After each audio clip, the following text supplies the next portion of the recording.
자, 엄근진 기자와 함께하는 대요즘 뉴스. 오늘도 네이버 부동산에서 주간 많이 본 뉴스, 랭킹 뉴스 하나 살펴보도록 하겠습니다. 자, 2위에 보니까 서울 전셋값은 앞으로도 안 꺾인다라는 제목의 기사가 있네요. 어떤 내용인지 살펴보겠습니다. 자, 서울 전셋값은 정말 안 꺾일까? 머니에스에서 4월 3일에 보도된 내용입니다. 서울 아파트 전셋값이 46주 연속 상승세를 이어가는 가운데 앞으로도 상승세가 꺾이지 않을 것이라는 전망이 나왔다. 전셋값 고공행진이 계속되면 서울 전세 세입자의 주거 불안이 가중되고 정부가 추진 중인 계약갱신 청구권 도입 시기도 빨라질 것으로 예상된다라는 겁니다.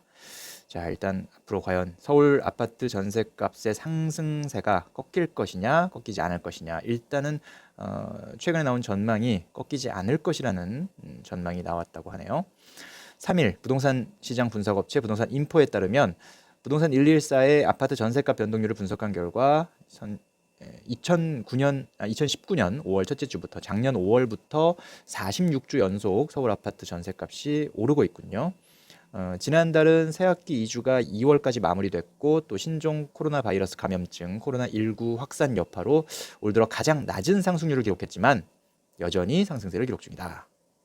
그렇기 때문에 자, 이렇게 재료가 없는 가운데서도 상승했기 때문에 앞으로 상승세는 계속될 것이다. 이렇게 지금 전망이 되는 거죠. 자, 부동산 인포는 내년 서울에서 총 23,217가구가 입주할 것으로 예상을 하고 있습니다. 일단은 그 얘기는 올해 4만 가구 정도가 입주를 했는데 내년에 2만여 가구니까 절반 수준인 거죠. 그러니까 입주 가구가 줄어든다는 것은 결국 공급이 줄어든다 이런 얘기고, 그렇다면 수요가 그대로라도 공급이 줄어들게 되면 가격이 오를 가능성이 있다. 물론 이게 지금 현재 이미 사람들이 살고 있고 새롭게 아파트가 다 지어져서 입주하는 것이기 때문에 사실은 더 공급이 안 돼도 무방하다라고 생각하실 수도 있지만 또 멸실되는 아파트를 감안하면 그렇다면 조금 공급에 대한 우려를 생각해 볼 수도 있습니다. 그리고 항상 새 집에 대한 새 아파트에 대한 수요는 계속 생기게 마련이고 또 헌 아파트에 대해서는 수요가 점점 줄어들기 때문에 그렇게 생각할 수가 있는 거죠. 자, 이번 달 기준 2020년 입주 예정 물량은 13,000여 가구로 더 줄어들게 됩니다. 그렇죠? 그러니까 올해 4만, 2021년에 2만, 2022년에 1만 더 줄어들게 되죠. 물론 2022년에 입주 예정 물량이 조금 늘어날 수도 있어요. 올해 뭐 빨리 공사를 시작해서 빨리빨리 지으면 2022년에 뭐 입주할 수 있는 시간이 있기 때문에 입주할 수 있는 가능성이 있기 때문에 좀 늘어날 수는 있겠지만 어쨌든 현재 상황에서 조금 그 전망이 이렇게 밝지는 않다. 공급에 대한 전망이 그런 상황입니다.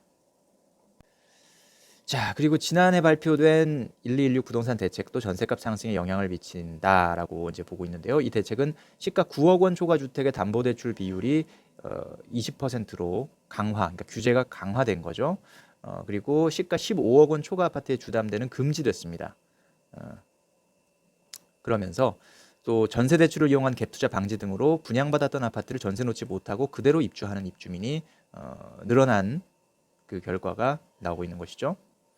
그러니까 이제 이런 대출 규제 때문에 전세를 놔야 되는데 전세를 놓지 못하고 그냥 입주를 해야 되는 그런 상황들이 발생하고 있다는 겁니다.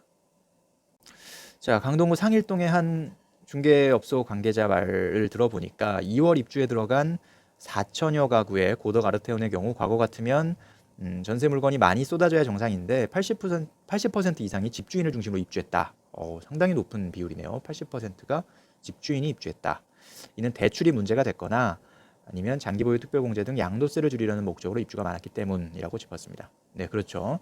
세제 혜택과 관련해서 과거에는 보유만 했으면 됐지만 지금은 이제 거주에 대한 요건도 충족을 해야 되기 때문에 그럴 바에야 새 집에 내가 먼저 사는 것이 좋지 않느냐라는 생각을 하실 수도 있고 또 대출이 쉽지 않아서 그냥 내 집에 내가 들어가는 그런 케이스도 많이 있었을 것 같습니다. 자, 지난 3월 16일 한국은행은 기준금리를 1.25%에서 0.75%로 상당히 낮췄죠. 이로써 예금을 통한 이자 수익은 더욱 줄게 됐다. 이 때문에 시장의 전세 물건 가운데 월세로 전환되는 물건은 점차 증가할 전망이다. 자, 전세가 월세로 전환된다. 이 얘기는 뭐냐면 시장의 전세 물건은 더 줄어들 수밖에 없다라는 것이죠. 전세 물건이 귀해질 전망이다라고 말하고 있고요. 또 정시 확대 여파 때문에 명문 학군 지역을 중심으로 전세값이 상승할 전망이다. 실제로 지난해 하반기 인기 학군으로 꼽히는 양천구 또 강남구의 전세값 변동률이 서울 평균을 크게 웃돌았다 이렇게 보고 있습니다.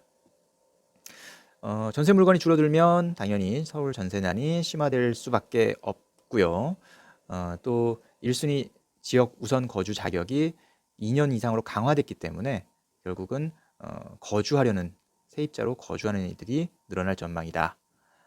이렇게 또 분석을 하고 있습니다. 여러 가지 뭐 그런 상황들을 종합해 봤을 때 서울 전세값은 내려갈 요인이 많이 보이지 않는다. 공급이라도 조금 많이 풀리게 되면 일시적으로 좀 내려가는 효과가 있을 텐데요. 우리가 그것을 그 헬리오시티 입주 때 목격을 한 바 있습니다. 하지만 그것도 이제 단기적 어떤 일시적인 그런 현상으로 나타날 가능성이 크고요. 장기적으로 봤을 때는 서울 전체에 계속해서 뭐 공급이 많지 않는 이상 그리고 서울에 대한 거주 수요가 줄어들지 않는 이상 거주 수요가 계속 늘고 있는 상황에서는 역시 서울 전셋값 또 매매 가격이 너무 올랐기 때문에 이제는 매매를 기대하기보다는 매매를 한번 좀 꿈꿨던 분들도 결국 전세를 생각하게 되는 다시 한번 그런 상황이기 때문에 결국 서울 전셋값은 꺾이기가 어려울 것이다. 이런 전망이 나오는 것 같습니다. 자, 엄건진 기자와 함께하는 대우잼 뉴스 오늘은 서울 전셋값 전망에 대해서 살펴봤습니다. 감사합니다.